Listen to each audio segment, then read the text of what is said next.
Mister Jarange Patil साहेब, तुम्ही आतापर्यंत मराठासाठी जे आंदोलन करत होते ते खूप चांगलं करत होते, त्याचे आम्ही समर्थन करत होतो, आम्ही खुश होतो.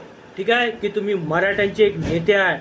पण तुम्ही आता मंचावर तुम्ही जे बावनकुळे साहेबांवर टीका केली याचा आम्ही निषेध करतो. तुम्हाला कोणी अधिकार दिला बावनकुळे साहेबांच्या शरीराबद्दल बोलायचा, त्यांच्या आईच्या दुधाबद्दल बोलायच्या? तुम्ही काय बोलले? त्यांच्या होठाबद्दल, त्यांच्या चेहऱ्याबद्दल असं एक तुम्ही आपल्या शरीराच्या त्यांना आकार सांगितले का मंचावरून? हे बरं नाही जरांगे साहेब. आम्ही पण तुमच्याबद्दल बोलू शकतो. अरे तुमचा चेहरा एका चिलम तोंडासारखा असा आहे. ठीक आहे. अरे तुम्ही आपला चेहरा पहा, तुम्ही आपलं शरीर पहा. अरे तुम्ही तर मंचावर येतात असं वाटतं का आंघोळ करता का नाही करता, बुरसिल्ल्यासारखं वाटतं.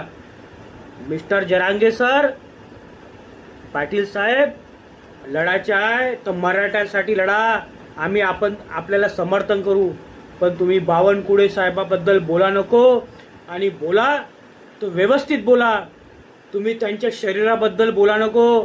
ते कसे पण असणार, पण या राज्याचे महसूल मंत्री आहे आणि बोलायचे आहे. मी पण बावनकुळे आहे. बावनकुळेजी हा शब्द यूज करा. उद्या तुम्हाला हे जरांग्या पाटला असं बोललं तुम्हाला आवडेल का?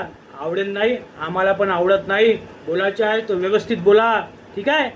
चिलम तोंड्या.